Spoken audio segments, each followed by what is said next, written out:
Gosh darn it. Why isn't this working? Come on now. Clean you off or something? Come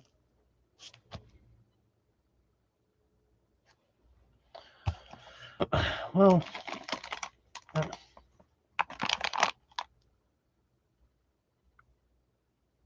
yeah, all right.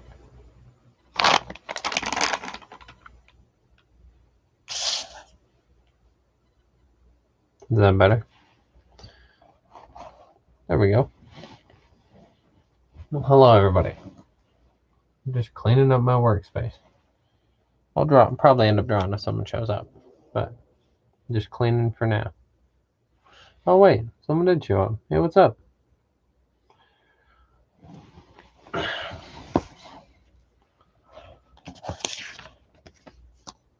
Oh, and they left. All right, whatever.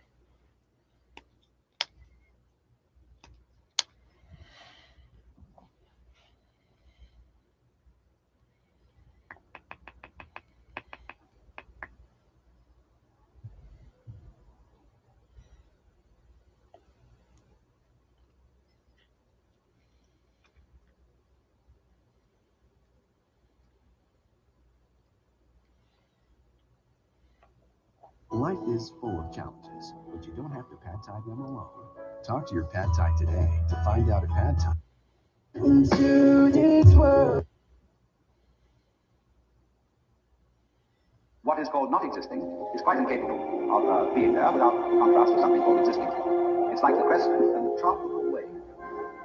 You can't have a wave that's all trough and no crest, just as you can't have a wave which is all crest and no trough. Such a thing has never been manifested in the physical universe. They go together. And that is the secret. There really is no other secret than that.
But it is thoroughly repressed.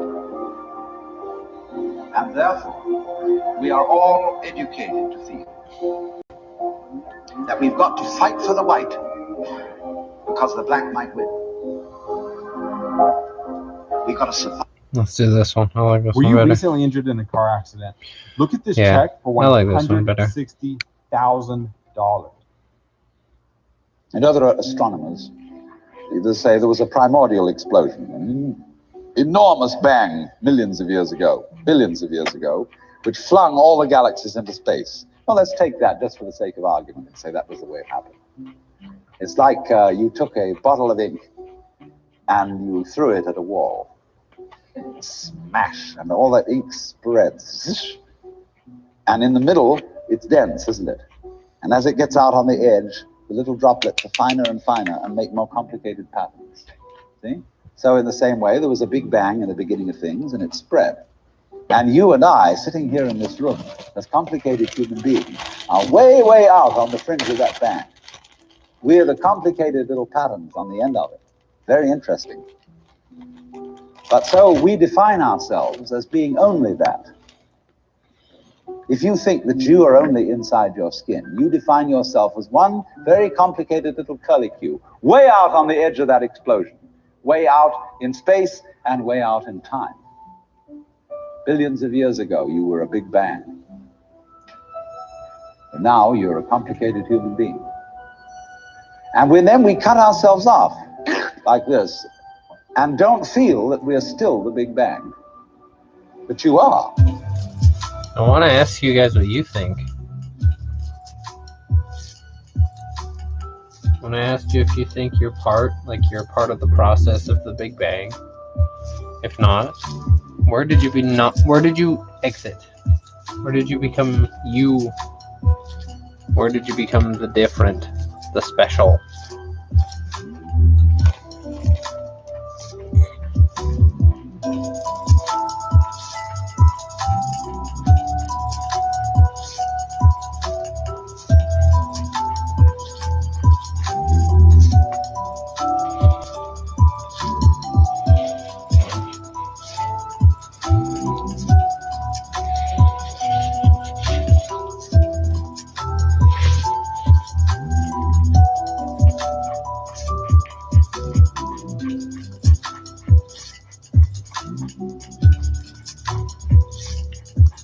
I would think if you believed that the process took place at all, you would believe you're part of it.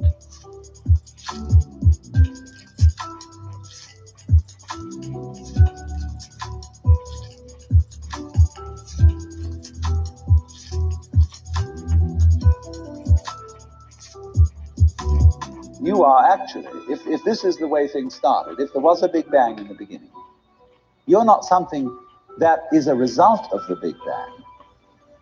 On the end of the process, you are still the process. You are the Big Bang, the original force of the universe, coming on as whoever you are. See, when I meet you, I see not just what you define yourself as, Mr. So-and-so, Miss So-and-so, Mrs. So-and-so. I see every one of you as the primordial energy of the universe coming on at me in this particular way.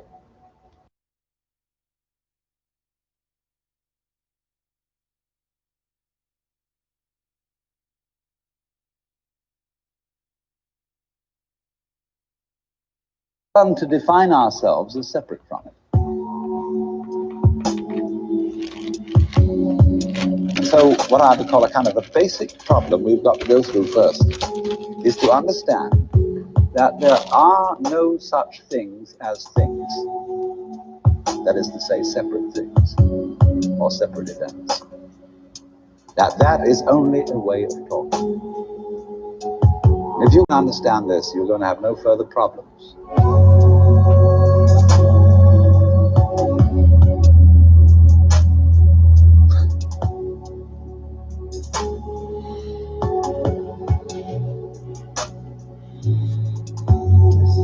All these cleaned up.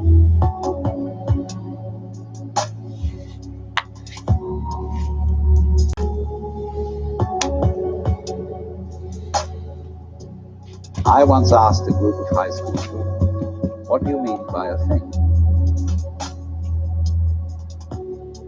And first of all, they gave me all sorts of synonyms. They said it's an object, which is simply another word for a thing. It doesn't tell you anything about what you mean by a thing. Finally, a very smart girl from Italy, who was in the group, said a thing is a noun. And she was quite right.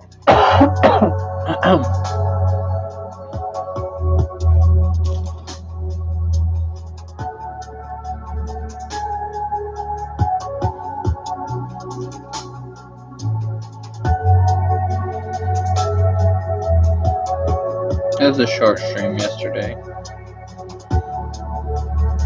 Nobody comes to play anyway, so it's just my time. I They could clean and do chores. More hands makes less work. If you can lend yourself a hand, I mean, come on. That's actually being lazy. It's when you pawn the work off onto future you. And the only way of doing that is to do the work now.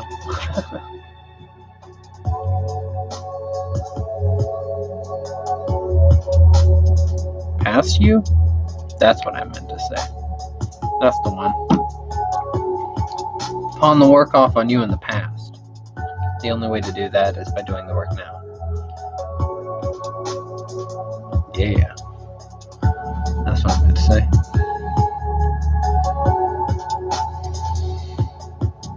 Instead of saying to you, you should be doing it another way than you're doing it, I will be saying, now find out the way you must do it.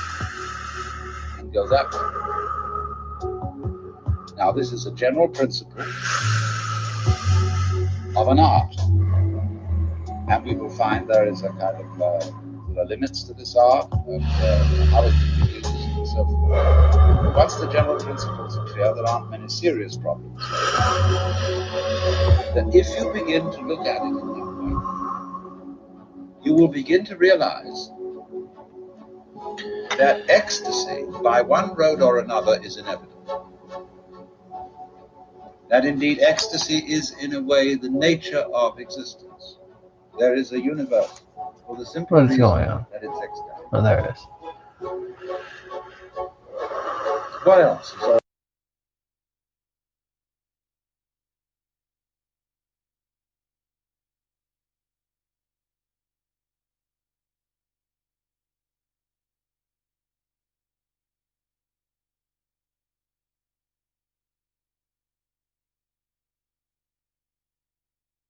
Into a deep wisdom is apt at first to demotivate you. You think, what the hell am I doing? And all these projects, building this up and that up, and doing something.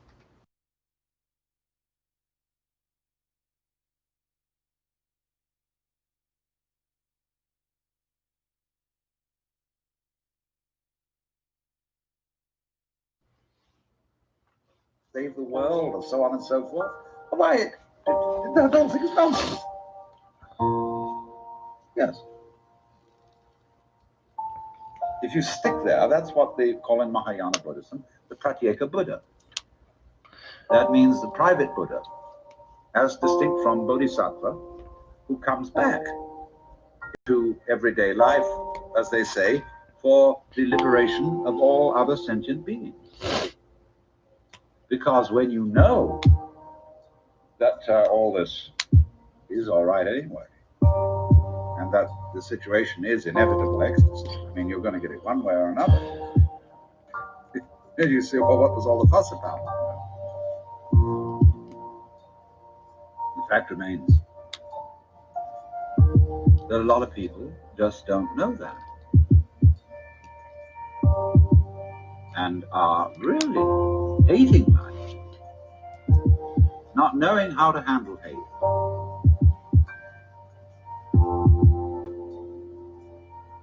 And if you are at a certain point, you know those other people are you.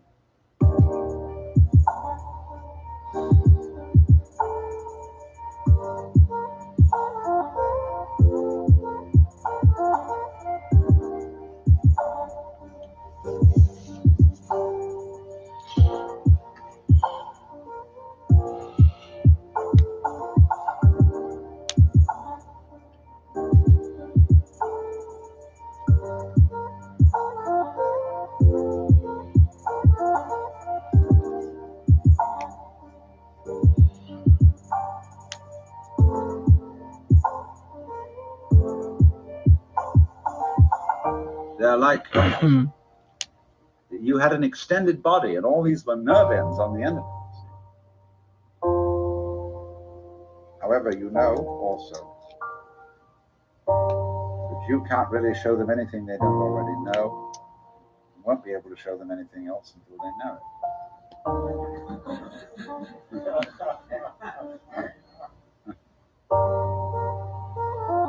But then the question, what shall I do, has now disappeared. It should have disappeared in the beginning, because there wasn't any real I. It was just the happening.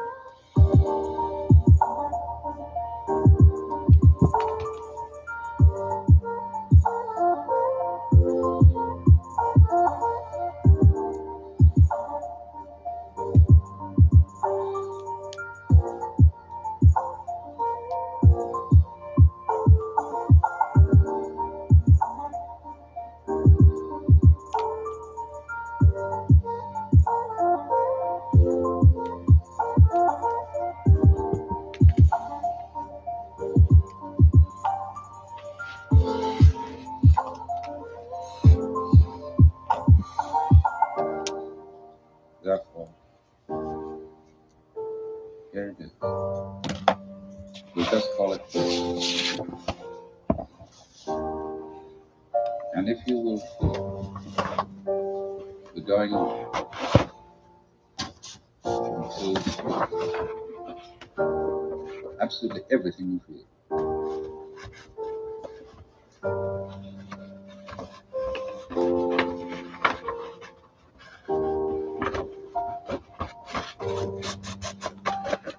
Well, whatever that is, it's what the Chinese call Tao, what Buddhists call Sachmas. And it's a heaven.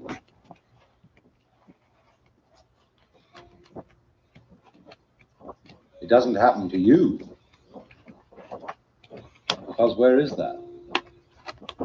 You, what you call you, is part of the heaven. Or an aspect. It has no parts. It's not like a machine. And it's a little scary because you say, well, where is it? I'm looking for going banana. Why should there be it? That's a very weird notion we have, that processes require something outside them to control them. It never occurred to us that processes could be self-controlled. Even though we say to someone, control yourself. We can always, in order to think about self-control, you split a person in two. So that there's a you separate from the self that's supposed to be controlled. Well, how can that achieve anything? How can a noun start a verb? Yet it's a fundamental superstition that that can be done. So we have this process, which is quite spontaneous, going on. We call it life. It's controlling itself. It's aware of itself. It's aware of itself through you.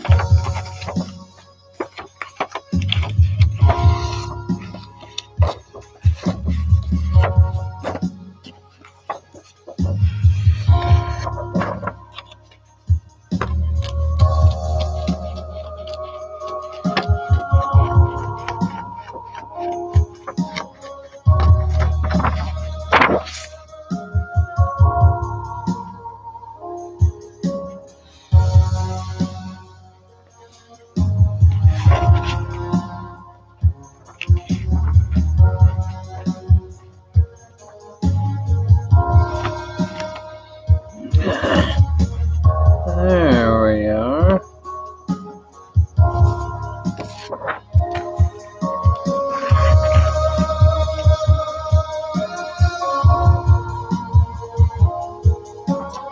You are an aperture through which the universe looks at itself. And because of this, the universe looking at itself through you, there's always an aspect of itself that it can't see. So it's just like that snake, you see, that is pursuing its tail. Because the snake can't see its head, like you can. We always find, as we investigate the universe, make the microscope bigger and bigger, we will find ever more minute things. Make the telescope bigger and bigger and bigger, and the universe expands because it's running away from itself. It won't do that if you don't chase it.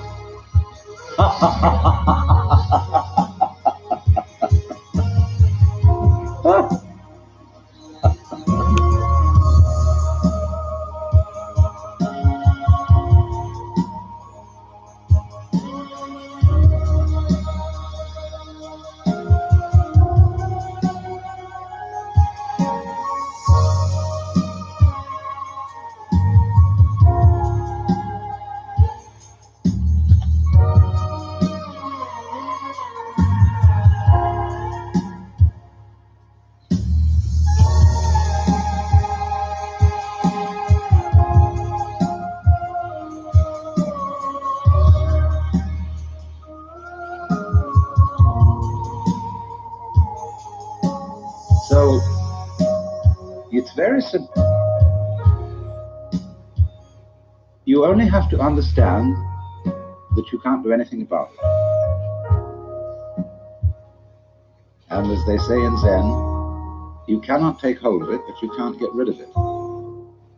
And in not being able to get it, you get it.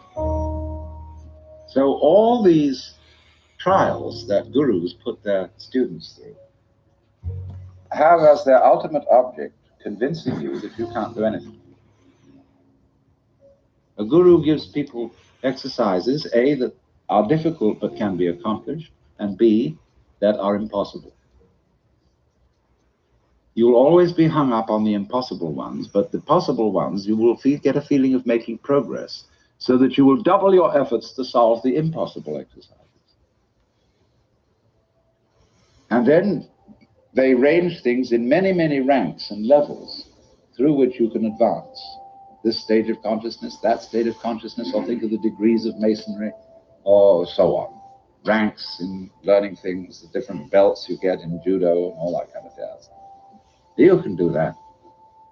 And it gives people the sense of competing with themselves or even with others, because of the feeling inside that there is just something I'm missing.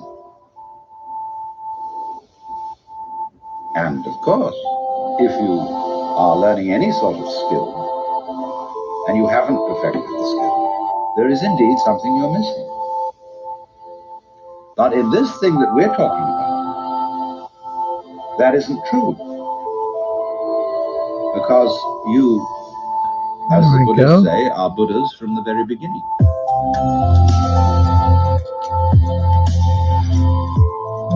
I think you can tell that's a heart. Darken that in just a bit.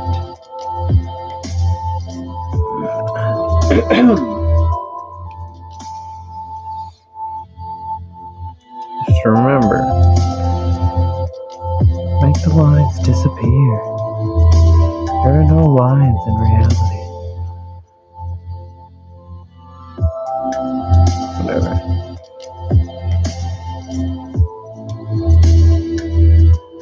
This would be dark.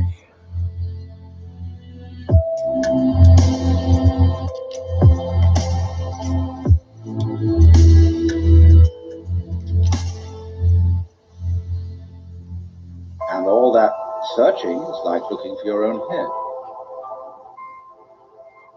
which you can't see and therefore might conceivably imagine that you're lost. So that indeed is the point, that we don't see what looks, and therefore we think we've lost it. And so we're in search of the self, the Atma. Well, that's the one thing we can't find, because we have it. We are it. But we confuse it with all these images.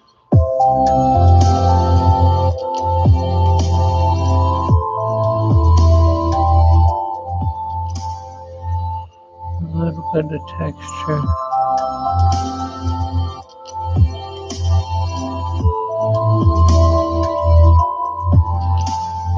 Push it just a bit. Give it a thin layer. Then we'll come back in here with the dark.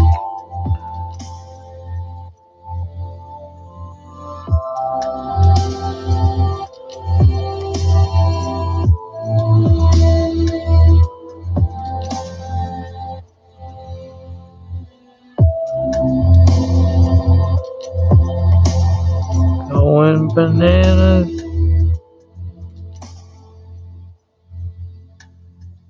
For one thing, the idea of a difference between matter and spirit. This idea doesn't work anymore.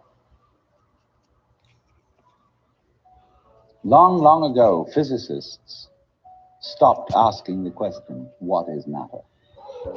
They began that way. Oh, that They wanted to know, what is the fundamental substance of the world?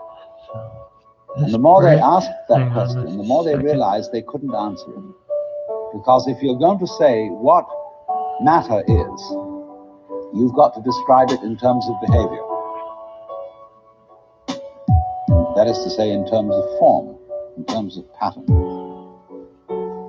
You tell what it does. You describe the smallest shapes of it that you can see. Atoms, electrons, protons, mesons, all sorts of sub-nuclear particles. But you never arrive at the basic stuff. Because there isn't any.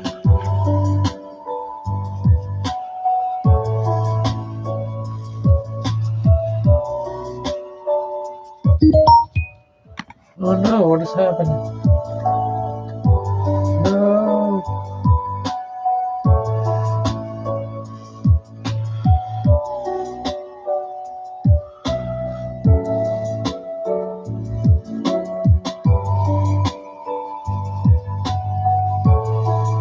No, not gonna do it.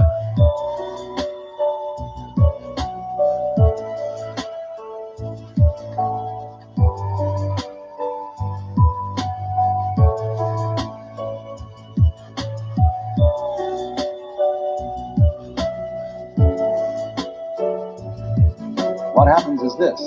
Stuff There we go. for the world as it looks There we when our go. eyes are out of focus. Fuzzy. Stuff, the idea of stuff is that it's undifferentiated, it's some kind of a goo. And when your eyes are not in sharp focus, everything looks fuzzy. When you get your eyes into focus, you see a form, you see a pattern. And so all that we can talk about is patterns. There. There we are. Alright, hang on, I'll be right back. I like this guy so much. He's so cool. Oh no, the music's gonna die, I don't mean it. There you go, Alan Watson.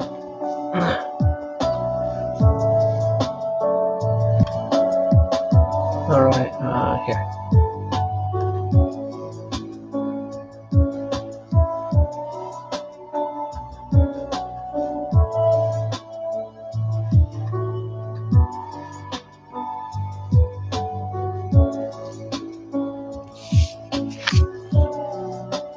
I'll do it like this.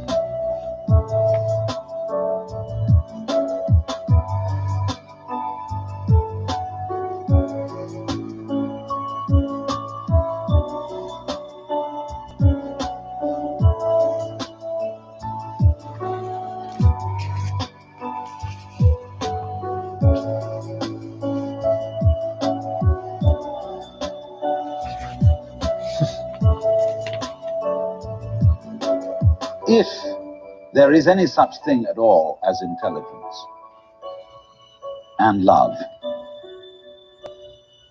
and beauty,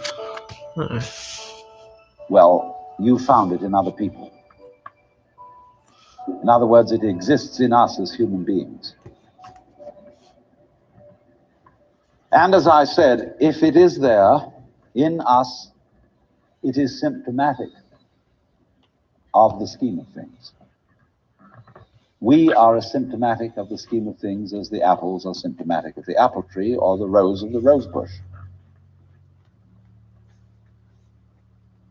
The earth is not a big rock infested with living organisms, any more than your skeleton is bones infested with cells. The earth is geological, yes, but this geological entity grows people. And our existence on the earth is a symptom of the solar system and its balances, as much as the solar system in turn is a symptom of our galaxy. And our galaxy in its turn is a symptom of the whole company of galaxies. Goodness only knows what that's about.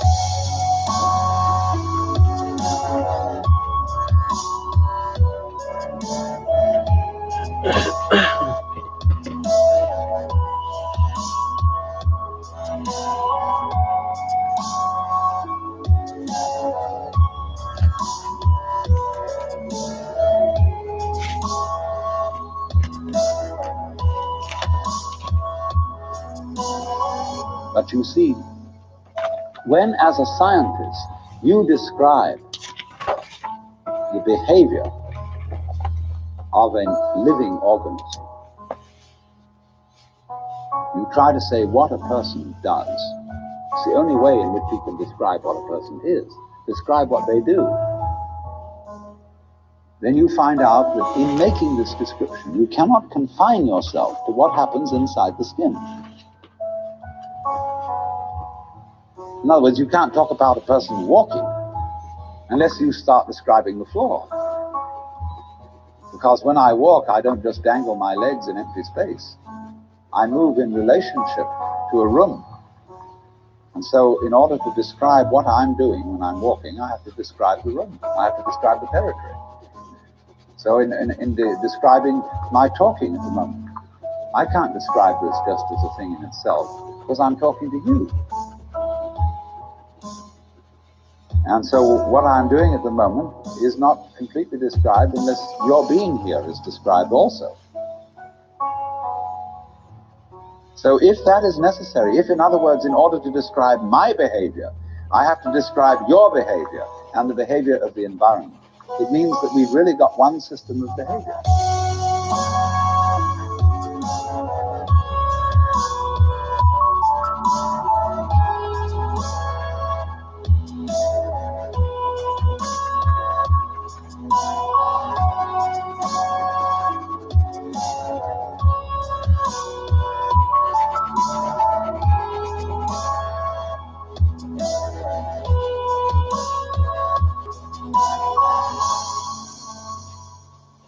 That what I am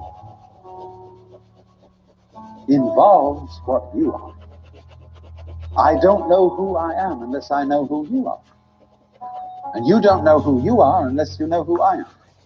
There was a wise rabbi once said, if I am I because you are you, and you are you because I am I, then I am not I and you are not you. In other words, we are not separate. We define each other. We're all backs and fronts to each other. You know, you can't, for example, have two sticks. You lean two sticks against each other and they stand up because they support each other. Take one away and the other falls. They interdepend. And so in exactly that way, we and our environment and all of us and each other are interdependent systems. We know who we are in terms of other people. We all lock together. And this is, again and again, the serious scientific description of how things happen. And any good scientist knows, therefore, that what you call the external world is as much you as your own body.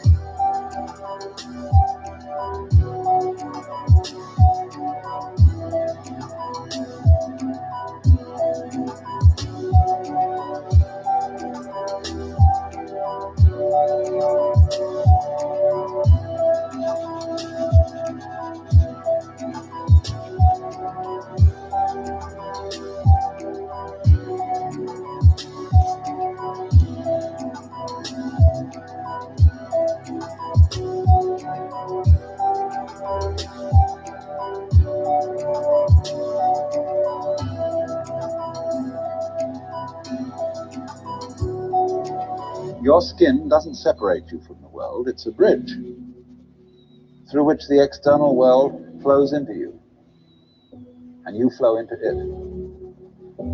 Just, for example, as a whirlpool in water, you could say, because you have a skin, you have a definite shape, you have a definite form. All right? Here is a flow of water, and it suddenly does a whirlpool. And then it goes on. The whirlpool is a definite form, but no water stays put in it. The whirlpool is something the stream is doing. And exactly the same way, the whole universe is doing each one of us. And I see you today, and I recognize you tomorrow, just as I would recognize a whirlpool in a stream. I'd say, oh yes, I've seen that whirlpool before. It's just near so-and-so's house on the edge of the river. And it's always there. So in the same way, when I meet you tomorrow, I recognize you, you're the same whirlpool you were yesterday. But you're moving. The whole world is moving through you. All the cosmic rays, all the food you're eating, the stream of steaks and milk and eggs and everything is just flowing right through you. And you're wiggling the same way. The world is wiggling. The stream is wiggling you. The problem is, you see, we haven't been taught to feel that way.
What do I want?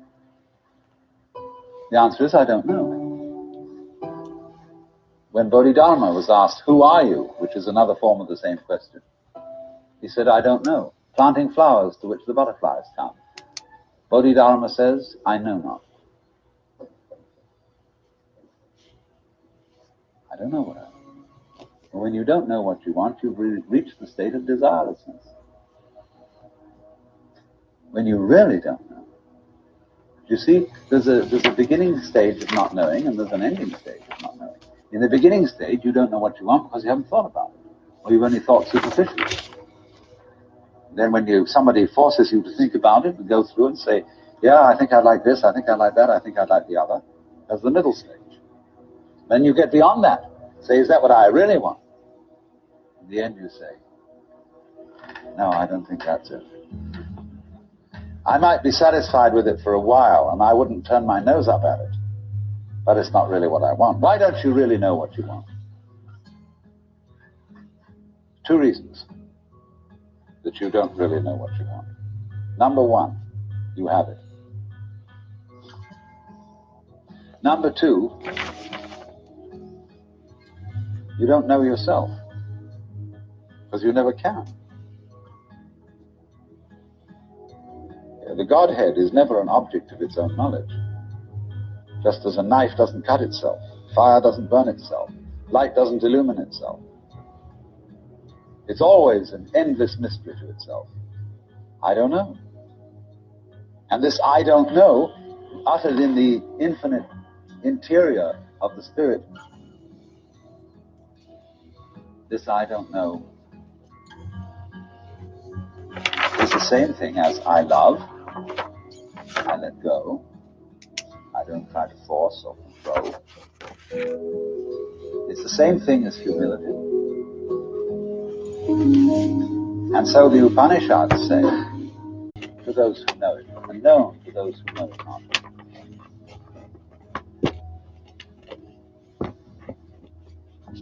And the principle is that any time you, as it were, voluntarily let up control, in other words, cease to cling to yourself, you have an access of power. Because you're wasting energy all the time in self-defense, trying to manage things, trying to force things. The moment you stop doing that, that wasted energy is available. Therefore, you are, in that sense, having that energy available, you are one with the divine principle. You have the energy. When you're trying, however, to act as if you were God, that is to say, you don't trust anybody and you're the dictator and you have to keep everybody in line, you lose the divine energy. Because what you're doing is simply defending yourself.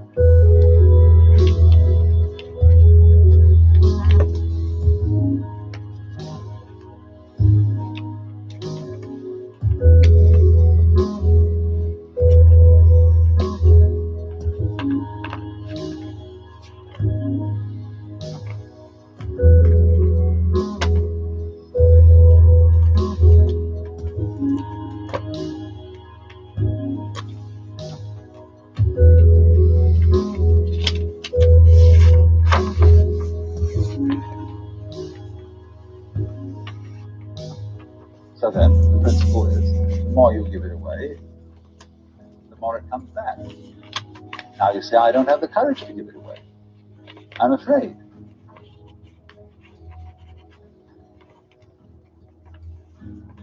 And you can only overcome that by realizing you better give it away because there's no way of holding on to it. The meaning of the fact, you see, that everything is dissolving constantly, that we're all falling apart. We're all in a process of constant death. And that the world we hope men set their hearts upon turns ashes, or it prospers like snow upon the desert's dusty face, happened. for an hour till it's gone. And all that Omar kind of jazz. You know, the cloud-capped towers, the gorgeous palaces, the great globe itself, I, all which it inherits will dissolve, like the substantial all falling apart. There it is. That's the great persistence to it. That fact that everything is in decay is your help. That is allowing you that you don't have to let go because there's nothing to hold on to. It's achieved for you by the process of nature. So once you see that you just don't have a prayer, it's all washed up, and that you will vanish and leave not a rack behind, you really get with that. You're free. Suddenly you find you have the power. This enormous access of energy. They want you to believe you're finite, but you're not.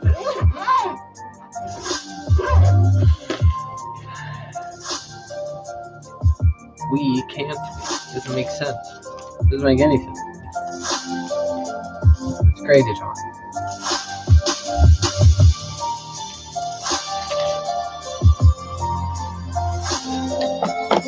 Oh crap.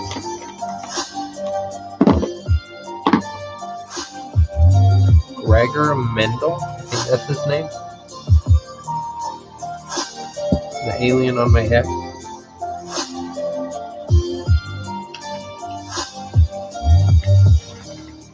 Trying to think of it the other day. My brain just gave it to me, I think.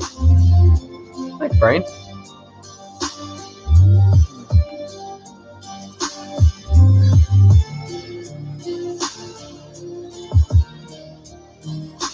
Hang on, let me get my... Come on. Where is it? Now, if you ever do momentarily slip into some sort of mystical experience, you become aware of this tremendous gamesmanship going on. And you see it as sort of continuous with all sorts of cosmic games that are going on, of creatures eating other creatures up, and the creatures that get eaten, of course, transform themselves into the creatures that eat them, and then in turn eat other creatures. And you see the whole hide-and-seek game going on, and then you realize very clearly that the state of development that you are in now is no better and no worse than anybody else's state. Because it's like space again. Which planet is in, or which star is in the best position? Well, it's all equal.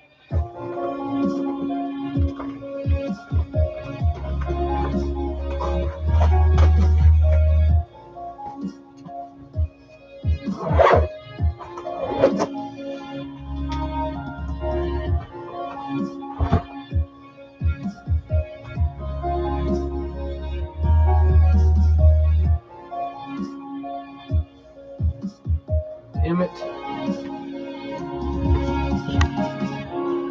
Any point on the sphere is the center of the surface of the sphere.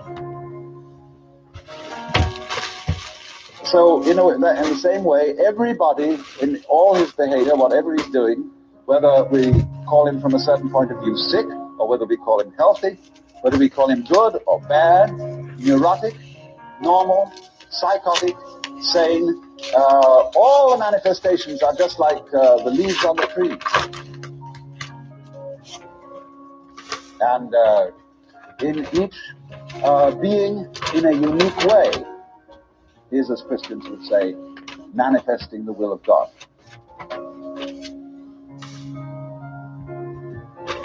So, there really, from that point of view, there is nothing to do to attain Buddhahood. Nothing at all.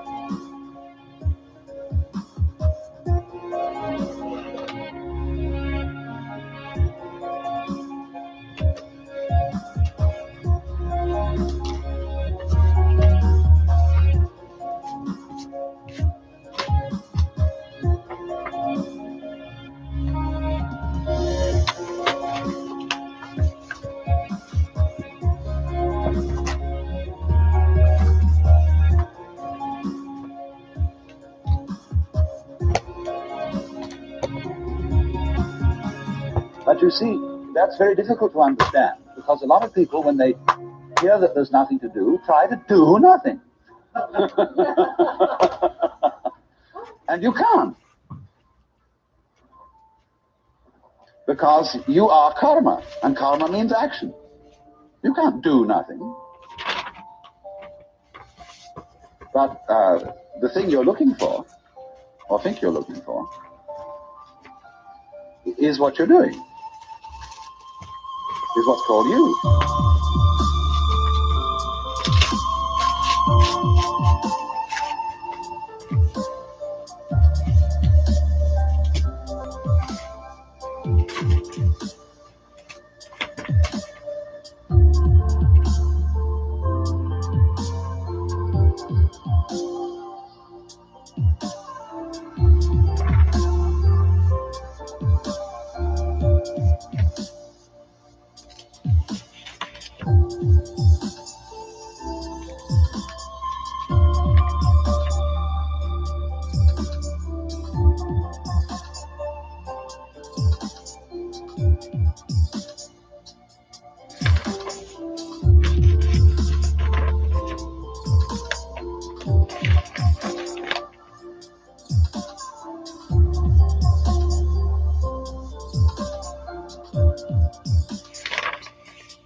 Only, of course, as we all know, we've got ourselves into the idea that oneself is so difficult to see.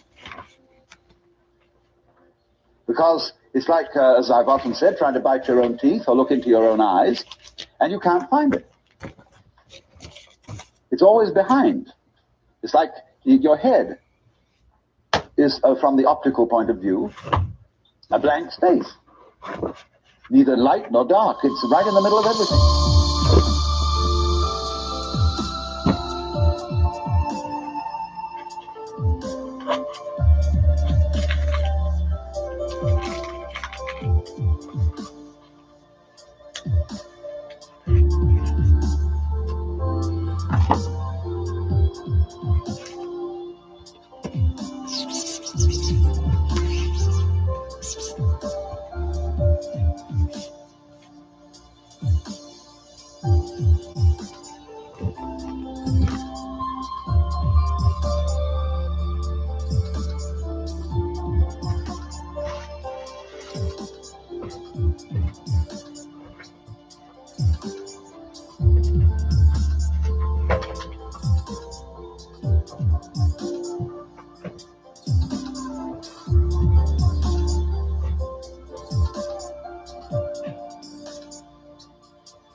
And so, one of the great tricks of gurus is to set people looking for their heads.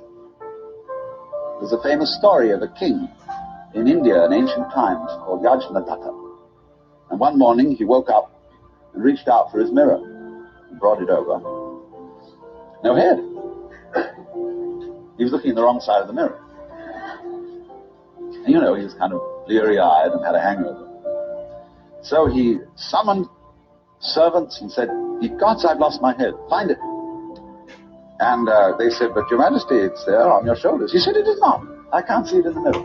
Nobody can show me my head. So they were rushing all over the place, looking for the head. Now, the trick to that is, of course, that you are perfectly well aware of your head, only not in a form in which you expect to be aware of it. You expect to be aware of your own head in the same way as you're aware of other people's heads. But that wouldn't be true of you, because you've got an inside view on your head. You have an outside view on other people's heads, because, of course, you're taking an inside point of view. But the way in which you are aware of your head is in terms of what you are seeing and hearing. Because all sights and all sounds are what the nerves inside your head are doing. That's how to be aware of one's head. You are aware, therefore, of yourself, the mysterious self that you have, in terms of experience. Because there isn't really any difference.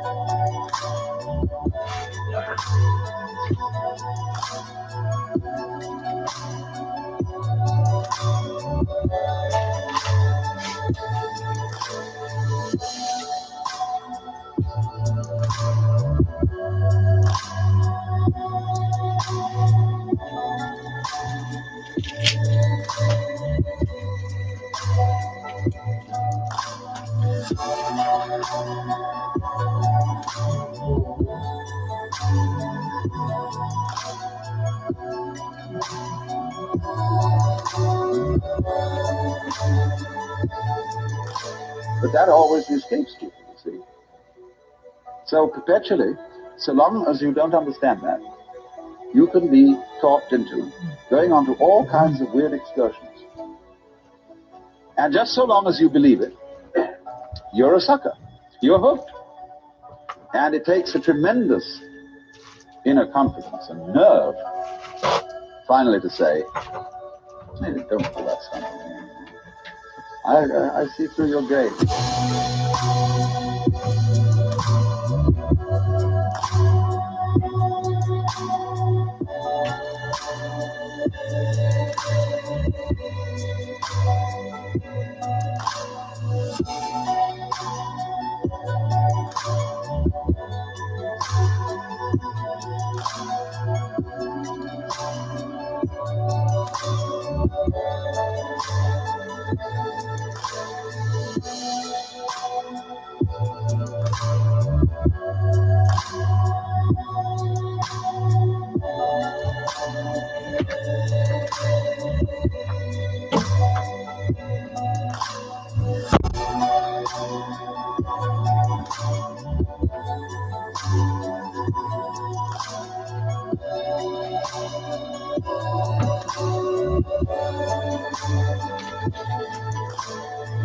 And because gurus are very clever at putting you down. Happy They're just Halloween, trying to see everybody. how strong you are.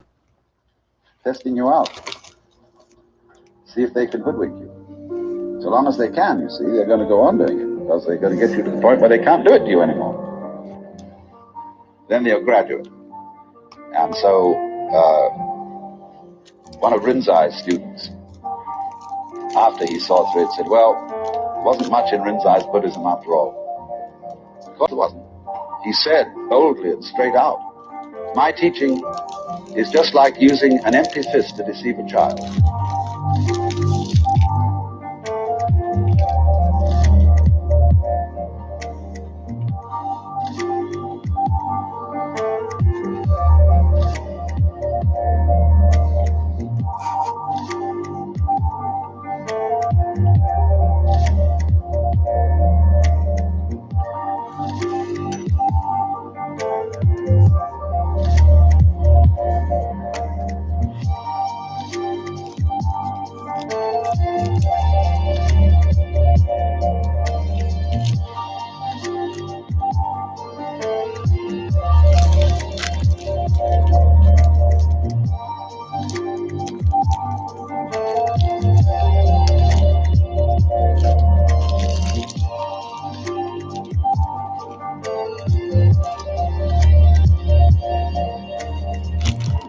games with the child and pretend you got something here.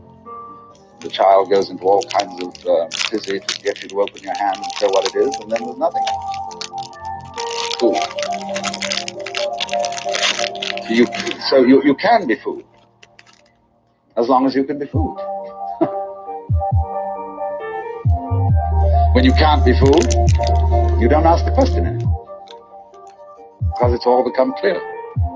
It's all become clear that there is no puzzle about this universe.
What makes you think there are puzzles about this universe?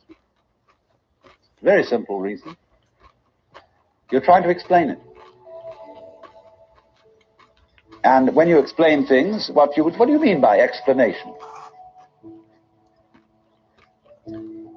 There are several meanings of explanation. There's really one basic meaning. But first of all, to be able to translate what is happening into terms of words or numbers.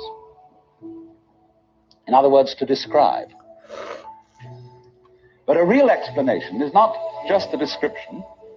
It's a description which enables us to control what we are describing. But didn't we see in the last session that to control the world is not really what we want to do?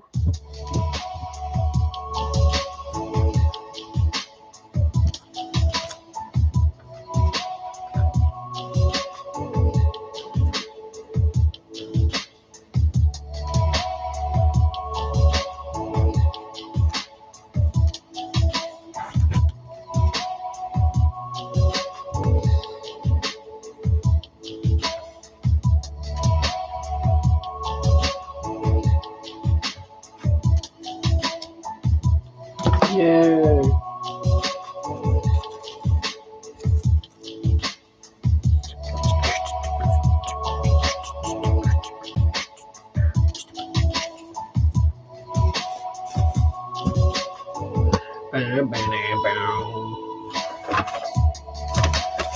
The journal.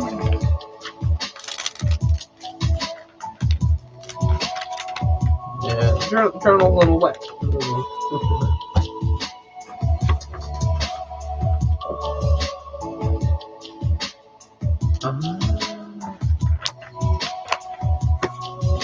Oh, you know what? That's a better one. I like that one.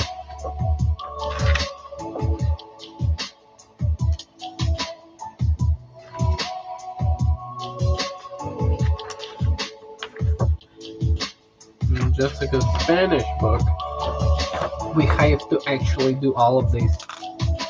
So wrote there.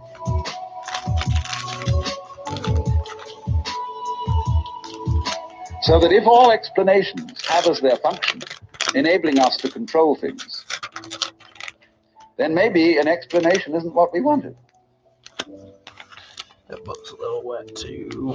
And furthermore, you can very simply see that what makes things complicated is explaining.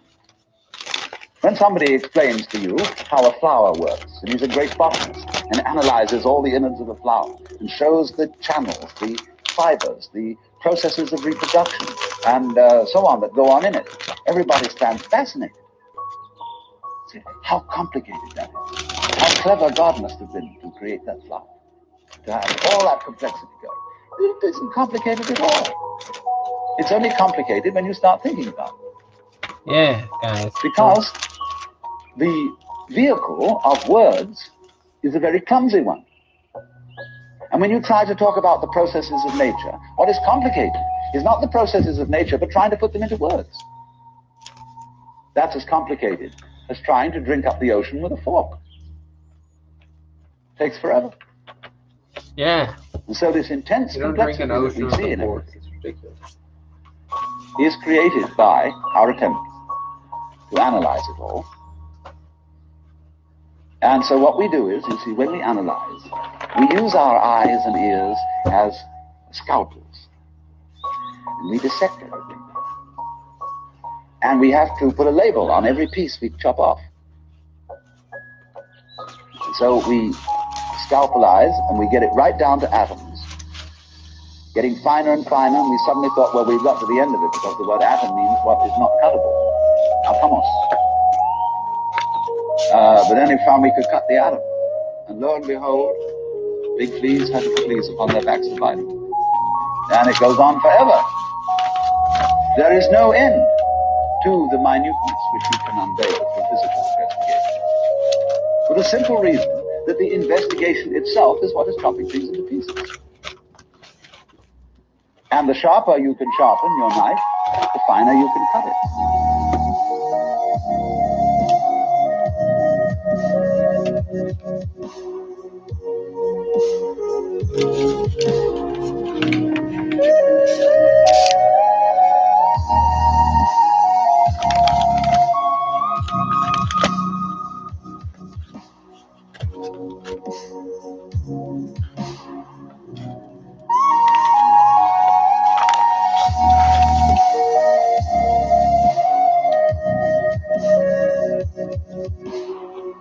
Lucy, fuck you. Ah, I have their names.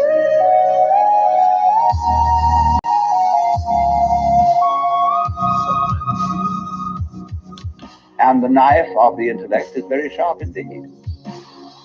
And the sophisticated instruments that we can now make, well, there's probably no limit to it. But in a way, all that is vain knowledge. Suck it. I don't care about any of you. In a way. Because you see, what it does is it gives you the illusion that you've solved your problems. When you have controlled certain things and you have solved certain problems, practical problems, you say, fine, more of that, please. Let's go on solving problems. And then you do.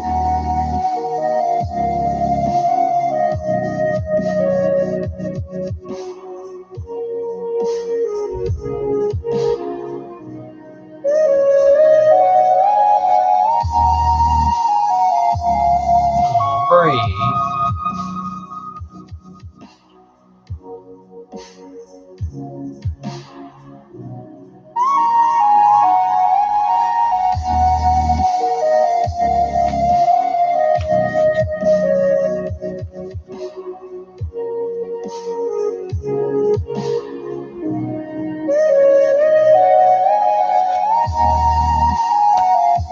Suck it. Good. Back in 1958, I was in Zurich, and there met a most extraordinary man by the name of Karlfried von Dürkheim. He was a former German diplomat who had studied Zen in Japan. And when he came back after the war, he opened a meditation school retreat in the Black Forest. He said, well, I'll tell you what, a lot of my work has to do with people who went through spiritual crises during war. And he said, you know, we all know that when a person's in an absolutely extreme situation and they accept it, there is a possibility of a natural separation. And that's what I mean when I was explaining that when one gets to an extreme, that is to say, to the point where you realize that there is nothing, Oh my. well, Bill, nothing yeah, you could do not do something. about it. Oh no. Then you're the Something mosquito to biting do the about iron that. bull. Well, so in the same way, he said, look, You heard a bomb coming at you. You could hear it whistle. You knew it was right above you and headed straight at you, and that you were finished. And you accepted it. And suddenly, there was this strange feeling that everything is absolutely clear. You suddenly see that there isn't a grain of dust in the whole universe that's in the wrong place. Do you understand completely, absolutely, totally, what it's all about? So you can't say what it is. But he said in so many cases the bomb was a dud and they lived to tell the tale. Or he said you were in a concentration camp. You've been there so long that you gave up all hope whatsoever, ever getting out. You were just going through this miserable, boring, degrading grind, week after week after week. Nobody paid the slightest attention as an individual. You knew you would never get out, and you accepted it. And suddenly, something changed. It's an extraordinary feeling. Freedom.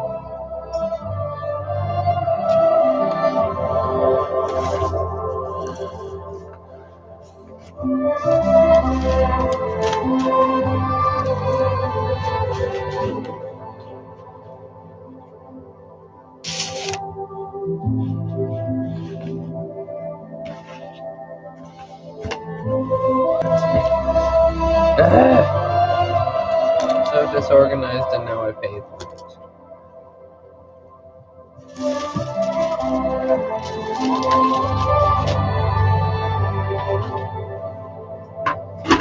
Or he said you were a displaced refugee. You had lost your family. You didn't know whether they even existed. You were miles from your home. You didn't know whether it existed. You had lost your job, your very identity. You were absolutely no one, and you accepted it. Suddenly, you were as light as a feather and free as the air. Now he said, so many people have had those experiences, and they talk about them to their families and friends, and they say, oh, well, you were under terrific pressure, and you probably had some hallucination, you know? Well, he said, I am showing those people that so far from having a hallucination, those were the few occasions in which they woke up. So you see, this is always the opportunity presented by death. That if one can go into death with eyes open and have somebody help you if necessary to give up before you die, this extraordinary thing can happen. So that from your standpoint, in that position at that time, you would say, I wouldn't have missed that opportunity for the world. Now I understand why we die. The reason we die is to give us the opportunity to understand what life's all about. By letting go. Because then we come to a situation that the ego can't deal with.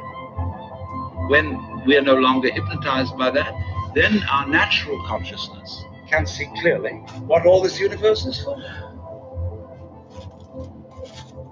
So therefore, we have missed this golden opportunity by institutionalizing death out of the way, instead of having a socially understood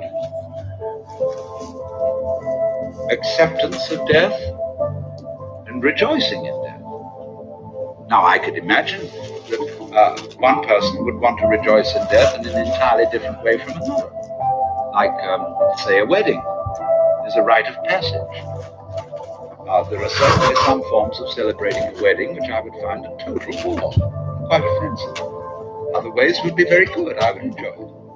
So everybody, in other words, I'm not saying that you've got to get mixed up with a lot of people coming, laughing around you and giving you presents and cards and everything because you're going to die. But I'm only indicating a general thing, that the doctor, the ministers, the psychiatrists, and above all, us, really owe it to our friends to work out an entirely new approach to death. Because what has happened, you see, from earliest childhood, the child learned that great uncle was dying and saw the family put on long faces and say, oh, even Christians who think they're going to go to heaven, you know, they get absolutely morbid, more so than anybody else about death, because heaven, as they all know, is a very boring place. And so this frightful thing,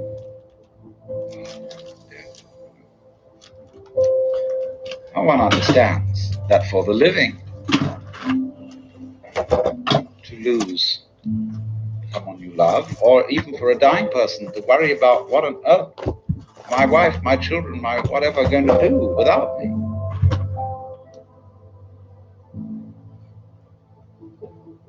One can understand a certain worry in that. But nobody is indispensable. And there comes a point when you have to say, I'm sorry, but I am completely going to abandon responsibility for anything. Because there is no further way I can do it. This is another way of that surrender.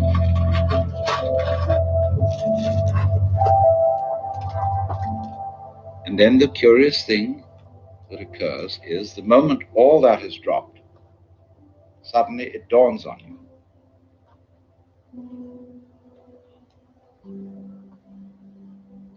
that to be important, existence does not have to go on any longer than a moment.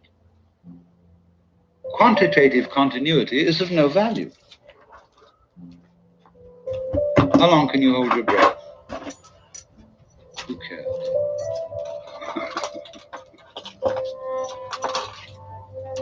So it follows from that, you see, that if any one of us, without being shocked into it by being bombed or put in a concentration camp, could at this moment be as one about to die,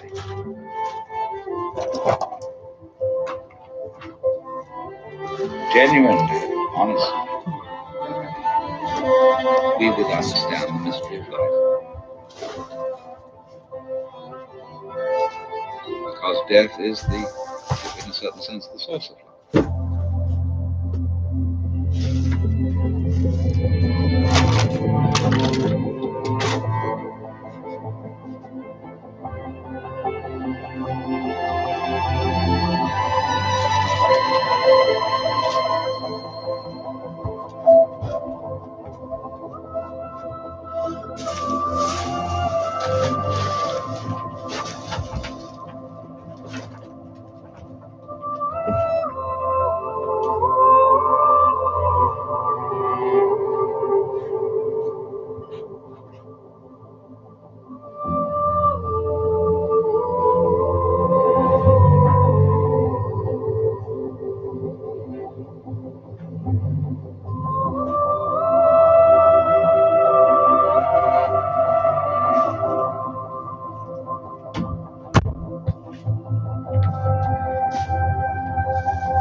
Man. Sucks. I need my blending stick. I need to set this area up. Whatever. I'm watching this in the future. No. I'm cleaning right now. And I know you think, so you're welcome.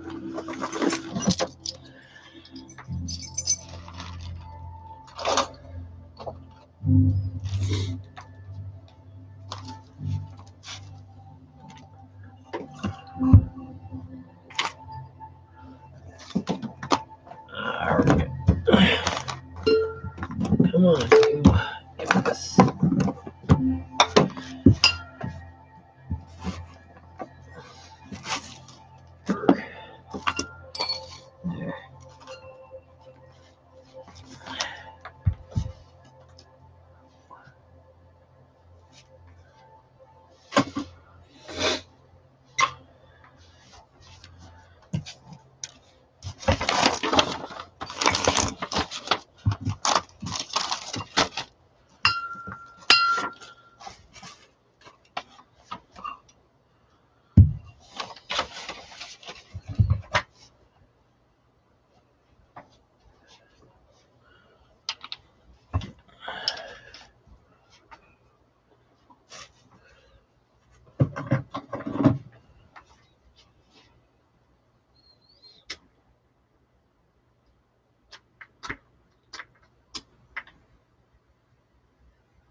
There. Don't.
Secret.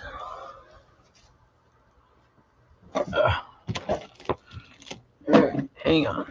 Let's do music again. Alright.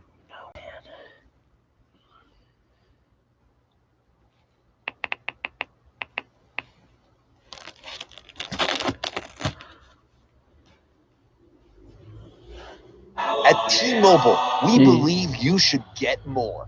Do you? That's why we merged with Sprint. Thanks. Now, Oh yeah. Heard him, guys. Right here first.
Charlie, what you doing up there?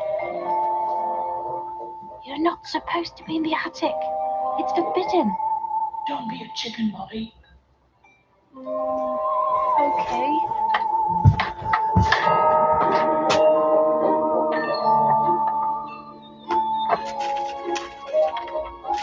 Check out what I found. What is it? Do you think we can open it? No, Charlie, we're not allowed in here.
Jeez.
Jeez.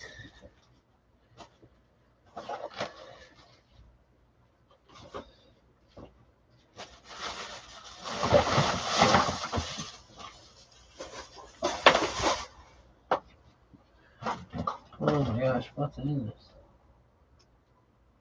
Oh, hook. That's cool.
Jeez.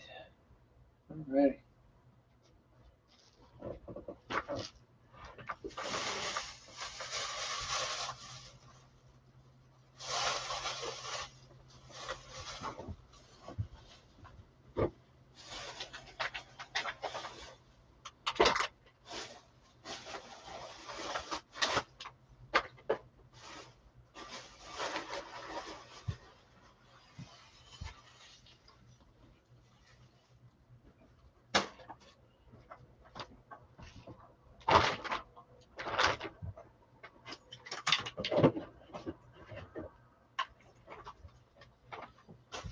Hi, bud.